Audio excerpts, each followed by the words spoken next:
Welcome back, or welcome if you're just joining us. This is The World This Week. We're in the company of Lara Marlowe of the Irish Times. Also joining us, Christopher Dickey of the Daily Beast, Craig Capitas of Quartz.com, and Leila Jacinto of France24.com. Welcome back to all of you. Before the break, we were talking about Turkey standing its ground despite the pressure from the international community to get involved across the border where that fighting is going on in Kobani. Barack Obama's envoy, retired General John Allen, was expected in Ankara this Friday after visiting Egypt. Defense Minister Chuck Hagel calling for Ankara to do more. But the Turkish government standing its ground.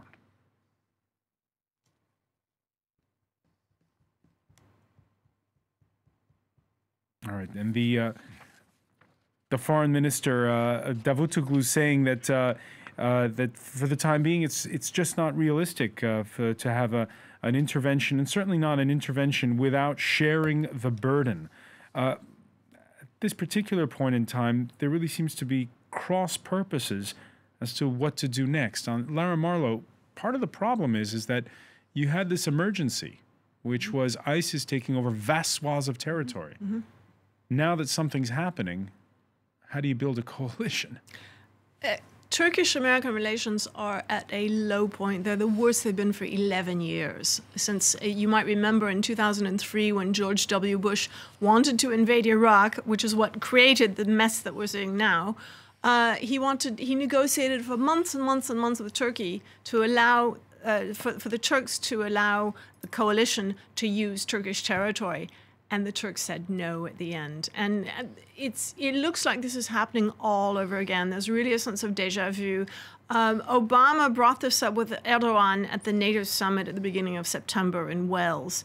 And this sort of behind-the-scenes pressure has been going on constantly since then. John Kerry with his counterpart, the defense secretaries, foreign secretaries, and so on. They've all been talking, a lot of telephone calls back and forth. And the Americans, every time they talk to the Turks, and the Turks say, oh, sure, we'll join the coalition. Ah, we've got them.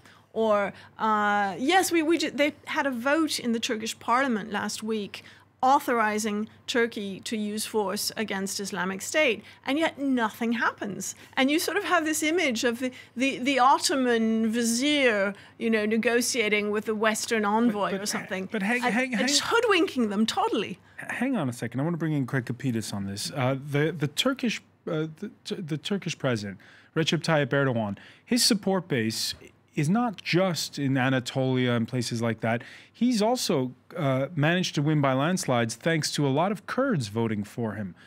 If Kobani falls, he has no interest in that either. I don't know. I don't know. What I do know is that there's a lot of frightened people, leaders of governments, who have failed to realize that there is, in Kobani, the spark of a third world war, which is starting. It's been going on for about a year, and this is taking it way out of just Kobani. You have the same thing going on in the south, in Anbar province, where a lot of oil is if you go into the south. And from what I understand, they want to go into that southwestern part, ISIS, where there's a lot of untapped oil reserves, which was one of the big concerns during Gulf War II.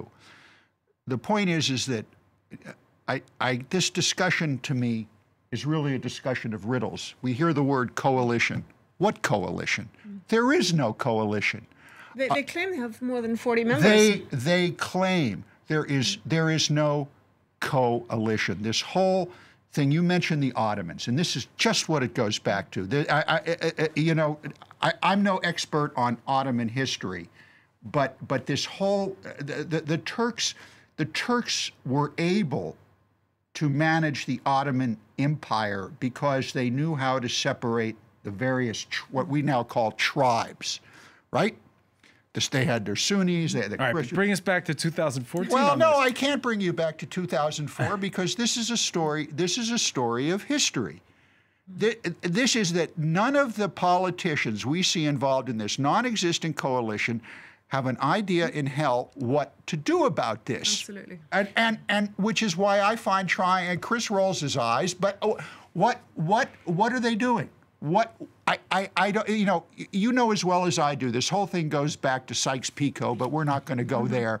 We've already gone back there several centuries. Well, no, it was in 1916, but no, I mean the Ottoman. The Ottomans, yeah, until 16. But Christopher Dickey, I guess at the heart of all this is one essential question, which is, how come ISIS is so strong? They are making these designs. We're so weak. Yes, that's the answer. Look, ISIS's victories were mainly built on filling vacuums. But part of the biggest problem, actually, is that the Iraqi army and government that the United States left in place was completely inadequate. We carried a story just yesterday on the Daily Beast about what are called the astronauts in the Iraqi army. Those are the soldiers who pay their entire salary to their officers so they don't have to go fight ISIS. That means that you send a unit that's supposed to have 500 people in it. The officer will say it's got 500 people in it because he's getting their salaries. But in fact, it's only got 300 people in it because they're paying him off. Yeah. That's the kind of thing that's going on in Iraq, and that's the kind of thing that ISIS exploited. But it also is organizationally a fascinating group because they are really interested in the appurtenances of a state. They go in and they keep whoever is Sunni, they keep that bureaucracy operating, whether it's traffic police or vaccination programs. It's really very different than I think a lot of people understand. Just the opposite of what the Americans did when they got rid of all of Saddam's Sunni soldiers, destabilized the entire destabilized the entire infrastructure. I mean, one doesn't want to toss around Nazi analogies, but it's a combination that's very similar to the Nazis of terror and organization that's very, very effective. And they keep a lot of records. And they have a huge power of attraction for young Muslims all over the world. I think that's absolutely true. They're offering adventure, money, sex. They're offering... That's right. If you're a really good fighter, we'll get a wife for you. Exactly. More than one. And what would you do if you were a disillusioned, discriminated against young, devout Muslim anywhere elsewhere in the world? Now, maybe not so devout and maybe not so discriminated against, but you wanted to be adventurous, and you wanted to say that I'm identifying with this great cause. And they're winning, and that is irresistible. By the way, all of this spilling over this week to Europe in a strange way, with the conflict coming home in more ways than one.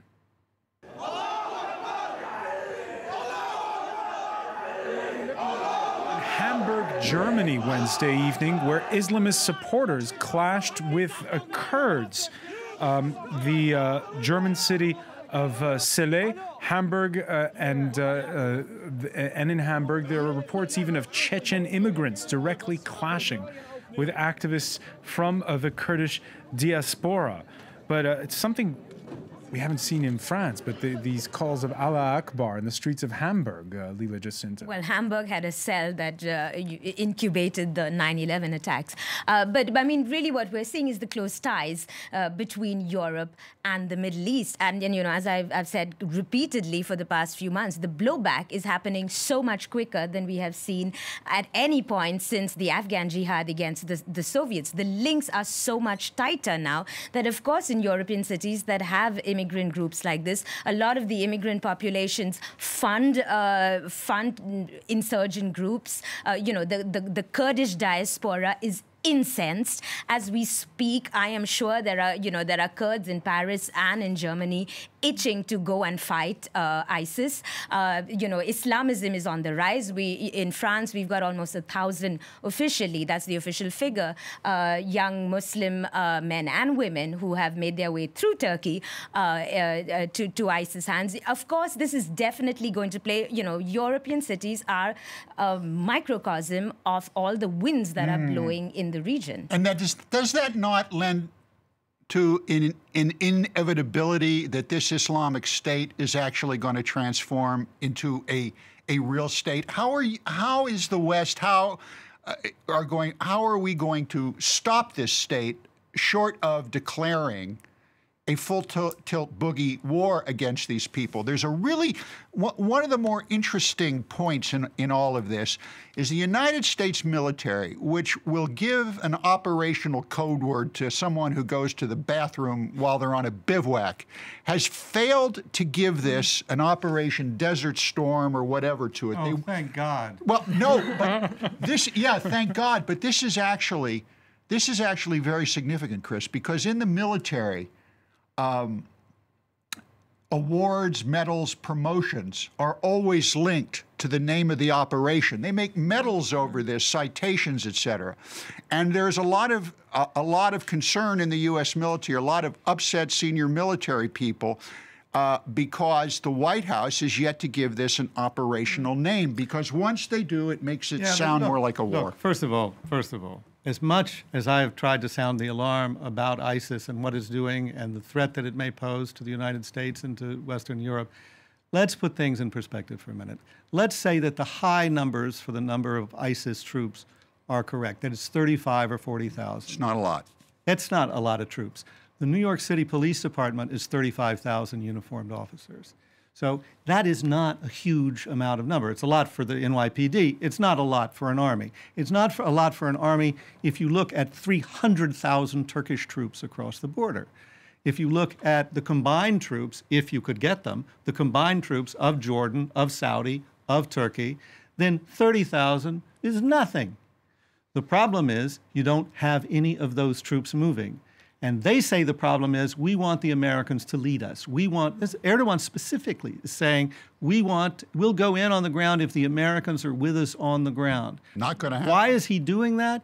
Because A, he knows it's not going to happen.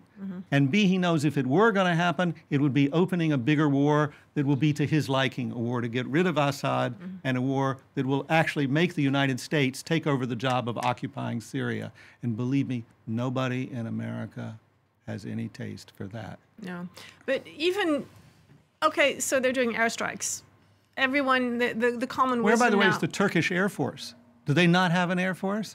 They had joint exercises with NATO. Okay, let's talk about the American Air Force. And as far as I know, the Americans are the only ones bombing Syria. The French and the Belgians and the Danes. No. The Saudis are bombing Syria, too. Okay, the Saudis, too. They're doing 4 or 5 airstrikes a day. No, they've stepped them up a lot. They were really rocking and rolling. Those are the figures I'm seeing on the wire copy. In 1999, our correspondent on the ground there is saying they're a hell of a lot more than that. Okay, well, they're counting sorties as airstrikes. So what they're doing is they're bombing the hell out of the place. Chris, it's nothing like what they did against Slobodan Milosevic in Serbia in 1999. They were doing 1,000 airstrikes a day. Yes, so yes, we all keep hearing over the country. It's only 30,000 guys, but they're winning. You know, they took Mosul on June 10th, and everyone was aghast, and oh my God. And nobody was bombing. And yeah, but they're still expanding. They're expanding in Iraq, and they're about to take Kobani. We've all been reporting all week. So they're on the upswing, and this so-called coalition, I take Craig's point, is losing until now. If the West, if the Arabs who've joined the coalition and Europe and America really think that this is such a huge threat to them and to world peace, why are they not giving it all they've got? Because they think they can force the Americans to give it all they've got. The Americans won't do it now, and there's one important reason for this. Oil. Price of oil is going down. America has become an oil exporter. There is no longer that deep need for Middle Eastern oil. So the expectations of the administration are we don't need to go there and fight it. Remember when George II invaded, and for the first 4 months of that conflict, he said that entire war was going to be paid for by Iraqi oil production. They had it down to the decimal point. They were going to call it Operation Iraqi Liberation, and they changed that. They changed it. Because that would have been oil as the acronym. So right, exactly. So there's no need. There's no need for the Americans to go in. Let's talk about another fear, and it's also close to home. At a major Paris hospital, there was a big media scrum this Friday. Speculation: could it be France's first Ebola case? it was a false alarm. It was the second false alarm in less than 24 hours. It was a public building in the suburbs where a man from Guinea had the flu. At New York's LaGuardia Airport, there you see the images. Some 200 airplane cabin cleaners on strike over what they're calling unsafe conditions in the wake of the Ebola scare. Now, the death this week of a man in Dallas from Liberia, the worsening condition of a Spanish a nurse, fueling fears. But let me ask you, Lila Jacinto, the fear factor in all of this is running very high at this particular point and what's your reaction when you see those images? Well, the fear factor is running high on so many counts. The fear factor is running high because jihadists are coming back home. Yes, I mean, what was alarming this week was the fact that the Spanish nurse contracted the disease in Europe. And, you know, this should have been in a hospital where the hygiene standards should have been much higher than that. And, you know, the Spanish authorities are coming in for a lot of criticism. You know, to repeat a point, which is really a thread through all this, is that, you know, our links are really shortening and Europe's links with West Africa are very tight. There's so much traffic flow going back and forth. Honestly, what could we do is prepare health workers, improve sanitation standards, you know, really launch this on a global war scale, because it's going to be very difficult not to have a spread of a disease like this. You know, what are the figures now? 8,000 cases of Ebola in world infections and around 4,000 deaths. You know, this is just across the sea for us. So you don't agree? No, I do. I'm shaking my head because it's so awful. I thought immediately of the Spanish flu epidemic that lasted from 1918 to 1920. And I don't want to depress you, but more people died from more people died. But that was an airborne disease, where you can catch it just by being in just by being in the same room. Up to 100 million people, 5% of the world's population. But Ebola is a different story. You can't. Ebola is a different story. But I mean, I think the thing that's so striking about Ebola is that it still is a death sentence. It's still, if you are told that you have Ebola, it's a death sentence. You really saw this coming out in a number of ways that are important in the case of the Spanish nurse. She had been treating Ebola patients. French nurse survived, by the way. Yeah, but the Spanish nurse doesn't look like she's going to survive. And she had been treating 2 Ebola patients. She goes on vacation. She starts to develop a fever. She feels like hell. She goes to her neighborhood doctor, not her neighbor, you know, the one closest to her, the hospital closest to her, and she doesn't tell that woman that she had been treating Ebola patients. And the same thing happened with a guy in Texas, that the medical personnel didn't care about his travel history. Yeah. So they sent him home after he'd had 103 fevers. They sent him home with antibiotics. Then it's not just that she got it in a hospital, it's that she then went about her daily life with a low-grade fever and Ebola. You know, 2 of the people who've been put in quarantine now are the people who worked at her hairdressers, because she went to the hairdresser with Ebola. She did all that because essentially she didn't believe, and also the people she worked with didn't want to believe that she was sick. Important to heed the call. It's only 1 seat, but it's the first. Douglas Carswell, the first ever member of Parliament in Britain from Nigel Farage's anti-Europe, anti-immigrant UKIP party. Carswell handily winning a Thursday by-election in the Essex seaside town of Clacton-on-Sea.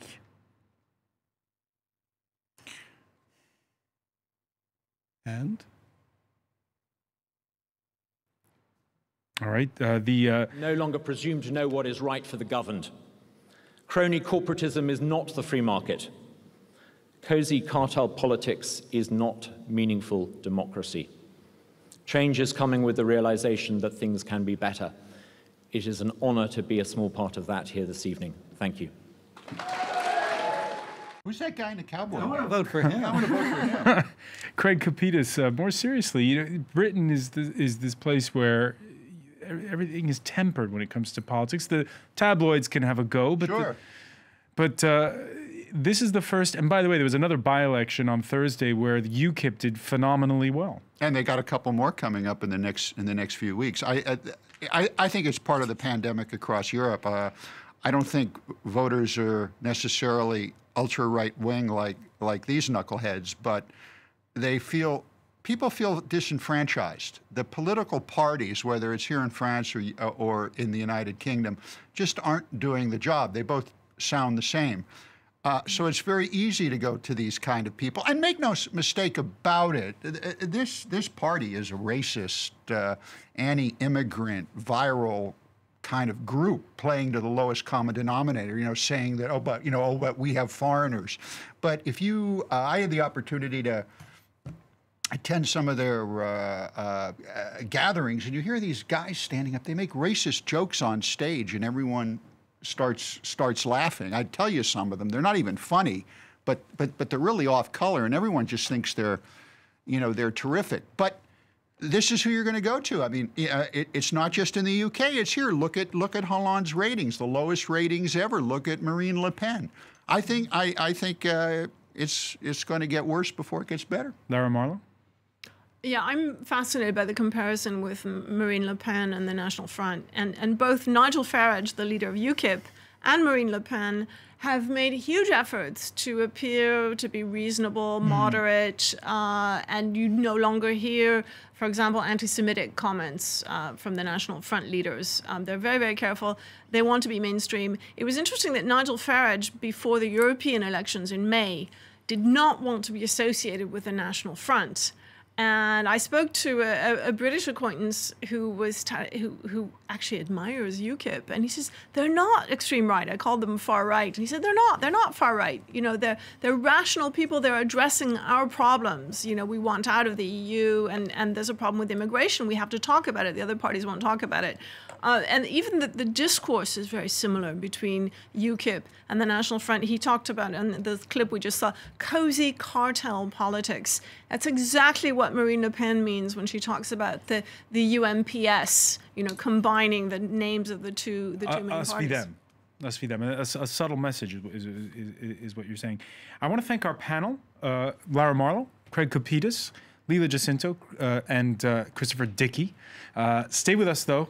Last but not least, it's time for Media Watch.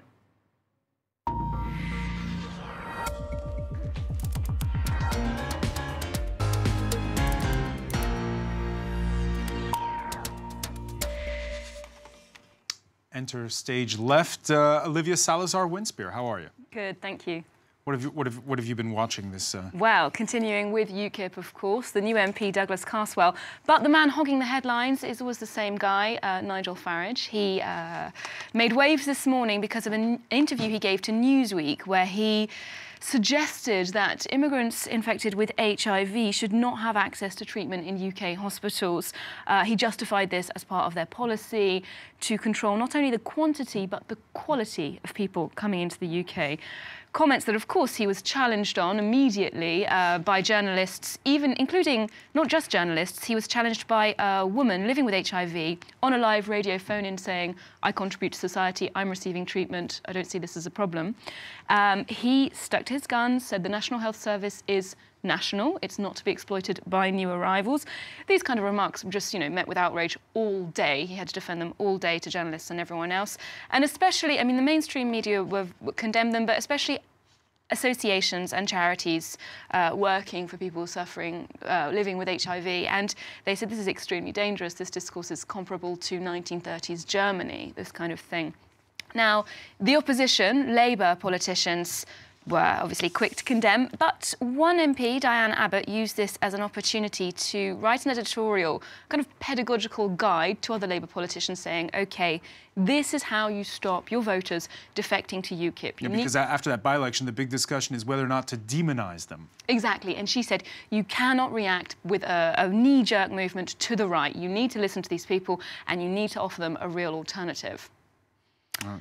So next up is Ebola. Of course, we've been talking about it in the debate, and the media coverage is contributing to the so-called panic, which is among the authorities and within the media.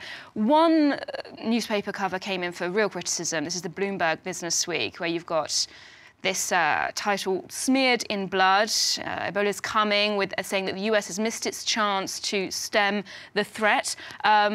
very roundly criticised as being an extremely bad taste and trivialising the threat. And scaremongering. Yes, scaremongering, and also, I mean, just in style, just aesthetically, it does resemble a horror movie poster, something ridiculous. More serious headlines, of course, in Spain, they're concentrating on it when it comes to the government response. El País, La Vanguardia, talking about a false alarm, somebody saying that they had Ebola on a plane and then it was a false alarm. Of course, with this blanket coverage, you are going to get satire. You're going to get people poking fun at the mainstream media.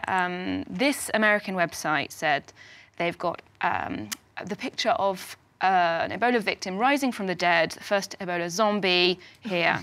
Of course, extremely, extremely bad taste. Nothing's off limits for them, as it is a fake, but it was picked up by some African websites as a real one. This photograph actually comes from a movie from World War Z, so it's not... It's an actor, it's all makeup, it's fine.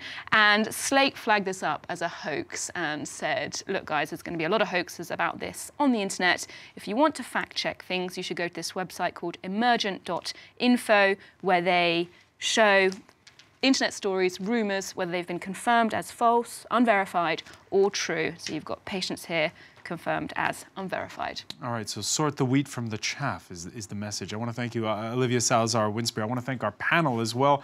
Thank you for being with us here in The World This Week.